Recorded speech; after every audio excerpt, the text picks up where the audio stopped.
Les étoiles du mois, une présentation de la zone sportive.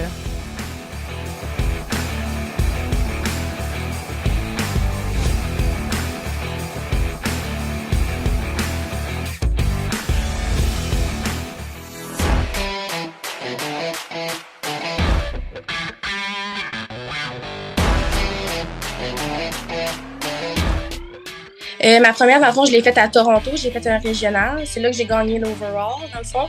Après ça, je me suis qualifiée, dans le fond, avec cette compétition-là pour aller faire un national que j'ai fait à Toronto.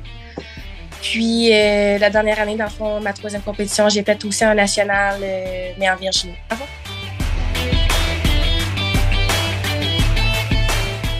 Bien, je suis très contente. C'est une première expérience à l'extérieur. D'habitude, je compétitionne toujours au Québec ou au Canada. Mais je suis satisfaite de mon expérience. Puis c'est une belle première expérience. Puis je compte peut-être aussi aller compétitionner là-bas l'année prochaine aussi. Puis celle qui gagne, dans le fond, l'overall qu'on appelle, elle gagne dans toutes les catégories. Puis celle qui obtient sa carte professionnelle. Moi, je commence ma préparation à peu près 20 semaines avant la compétition. Pendant ces semaines-là, dans le fond, plus que ça va, plus que ça augmente. Dans le fond, les heures de cardio augmentent un petit peu à chaque semaine environ. Ça dépend que mon corps progresse, dans le fond. Puis souvent, je fais 2 entraînements par jour. Je fais un entraînement de cardio, un entraînement de musculation. Puis ça, c'est à peu près 6 à 7 fois semaine, dans le fond, que je suis au gym. Fait que je passe beaucoup de temps. À la fin de préparation, je passais 3 heures par jour au gym en tout, là. Fait que ouais, ça demande beaucoup de temps. Puis il y a aussi l'alimentation qui compte beaucoup là-dedans. J'ai tout de suite commencé avec un entraîneur. Fait que je voyais mes objectifs. J'avais des objectifs, puis déjà. Puis j'avais des résultats, fait que j'aimais ça. Puis en plus, sur les réseaux sociaux, je suivais des filles qui faisaient de la compétition, tout ça. Puis ça m'inspirait vraiment. Puis je me suis toujours dit, un jour, c'est sûr que je vais en faire une. Je veux l'essayer, puis je veux pousser mon corps à ces limites-là. Fait que j'ai fait ma première compétition après le COVID, dans le fond. Parce que quand le COVID a commencé, j'avais commencé à me préparer pour les compétitions. Puis ça avait été annulé à cause du COVID. Dans le fond, les compétitions avaient été annulées à la dernière minute. Je suis super compétitive, puis je vais toujours pour la première place. Mais c'est sûr qu'avec au début, j'étais un petit peu déçue quand j'ai eu la 3e position. Mais avec du recul, je suis contente. On peut pas toujours gagner la première place. Puis c'est juste, dans le fond, je prends cette 3e place-là comme une motivation justement pour arriver première l'année prochaine. C'est ça, là, je prends comme un petit break, dans le fond, comme si on peut dire ça comme ça. Je retrouve plus un équilibre de vie, tout ça, j'en profite pendant ce temps-là. Puis justement, c'est en off-season qu'on dit qu'on peut plus améliorer notre shape qu'en préparation. Fait que je travaille autant fort, mais j'ai plus un équilibre de vie, là, présentement.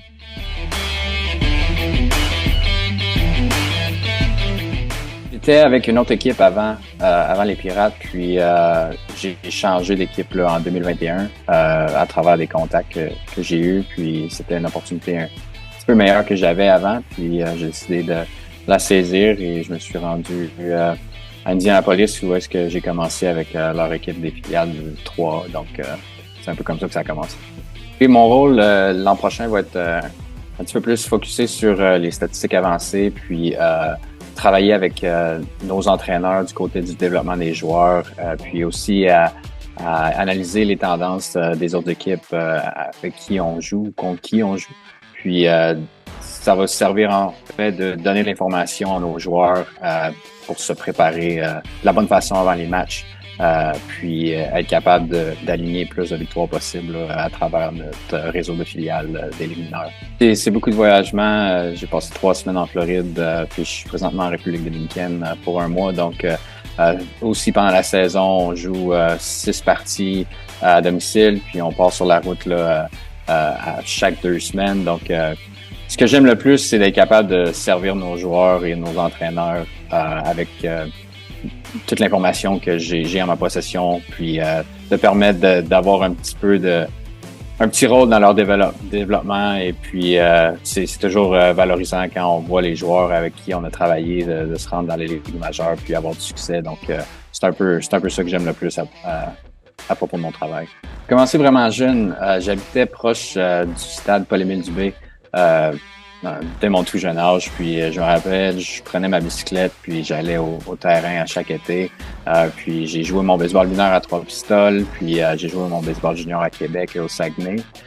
Puis ensuite, je suis allé à l'école à Brock University. J'ai étudié l'administration du sport. J'ai joué aussi pour l'équipe là-bas. Puis ensuite, c'est un peu comme ça que ça a déboulé à travers les contacts. J'ai eu différentes opportunités dans le baseball majeur avec aussi une agence de joueurs. Puis en 2018, j'ai eu une opportunité avec les Mariners de Seattle. Puis c'est un peu comme ça que ma carrière a commencé là, du côté du baseball majeur. C'est de rester avec l'équipe le plus longtemps possible. Peu importe le rôle que je vais avoir, je pense que je suis vraiment focusé sur le succès de l'équipe, le succès de nos joueurs, le développement de nos joueurs. Puis un jour, j'espère, dans les 2-3 prochaines années, on va faire les séries. Puis dans peut-être 4-5 ans, peut-être soulever le trophée de la Série mondiale. Ce serait un objectif assez bien, mais il y a encore beaucoup de travail à faire avant ça.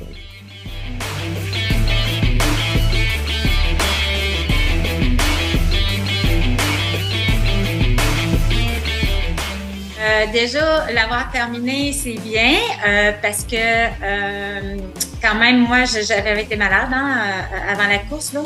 Donc, partir pas dans un état qui était parfait, en fin de compte, là, c'était déjà pas facile. Savoir que j'allais faire quand même que j'avais 165 km à faire. Donc non, écoute, l'avoir terminé, c'est merveilleux. Quand je suis revenue ici, j'ai regardé les statistiques, puis c'est quand même, il y a eu plus de 31% d'abandon là sur cette course-là, puis dont 57% des femmes de ma catégorie. Donc c'est pas rien, là, tu sais.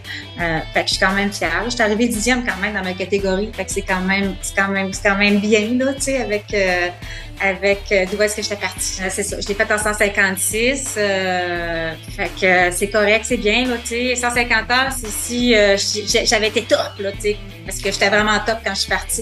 Quand je suis partie là-bas à La Réunion, mais quand je suis arrivée, ben là, j'ai eu plein de problèmes. Fait que, j'avais eu de la misère à gérer les premières nuits, parce que j'étais déjà fatiguée quand je suis partie. Hein, j'avais pas passé des bonnes nuits la semaine avant ma course. Puis c'est super important de récupérer comme il faut notre sommeil là avant la course. Puis j'ai pas fait ça. Fait que j'étais partie en déficit de sommeil. Puis ça m'a rattrapé beaucoup la première nuit, les nuits subséquentes. J'ai découvert beaucoup de choses. En lien avec la gestion de la course dans cette course-là. En fait, c'est sûr qu'on prend un petit break cet hiver, sauf que l'année prochaine, oui, on planifie déjà une autre course à l'international avec un groupe de coureurs ici, probablement le même groupe avec lequel je suis allée à La Réunion. C'est vrai, c'est devenu une passion. Ça fait une belle découverte. En 2020, j'ai commencé à faire de la trail, puis maintenant, oui, j'augmente mes distances beaucoup à chaque année. C'est quand même assez rapide, je te dirais, comme évolution là, pour moi. Là. Même pour un coureur, là, c'est très rapide là, de passer de 0 en 2020 à 100 miles à La Réunion en 2022. Mais tant que ça vaut, écoute... faut prendre soin de nous aussi, là. Fait que je vais continuer, là. J'adore ça. Ça rapporte beaucoup en dépassement personnel, hein. T'apprends à connaître ton corps, t'es avec toi-même quand tu cours, hein. T'es vraiment dans ton corps, dans ton ressenti. Je veux dire, tes entraînements que tu fais durant toute l'année pour arriver à ce but-là. C'est important d'être bien là-dedans, puis de les apprécier, puis d'avoir du plaisir, parce que seulement l'objectif ultime, c'est pas suffisant, c'est pas assez nourrissant. Là. Donc là, tu sais, on est plusieurs coureurs un peu partout au Québec, on s'est connus même lors de la COVID, tu sais, en ligne, là, tu sais, c'est par des défis sportifs qui se faisaient justement virtuels. Fait qu'on j'ai connu beaucoup de coureurs, puis là, ben présentement, tu sais, bon, une fin de semaine, je vais courir avec telle personne, autre fin de semaine, du coup, on s'organise ça, tu sais. Fait qu'il faut que ça fitte quand même dans nos entraînements, là. Mais c'est ça qui est merveilleux, c'est beaucoup la communauté de trail qui est autour de ça, qui fait qu'on aime ça, parce que je te dirais, c'est ça, tout le temps s'entraîner tout seul, à un moment donné, ça devient difficile, j'ai besoin de sortir et d'aller m'entraîner avec du monde. Si tu mets le temps, l'effort, puis après ça, tu as le dépassement qui vient de l'accomplissement. C'est ça, là, c'est pas juste la grosseur de la course qui fait que c'est fantastique, mais ça peut être moins que ça, puis fantastique pour n'importe quelle personne là, qui a un objectif comme ça.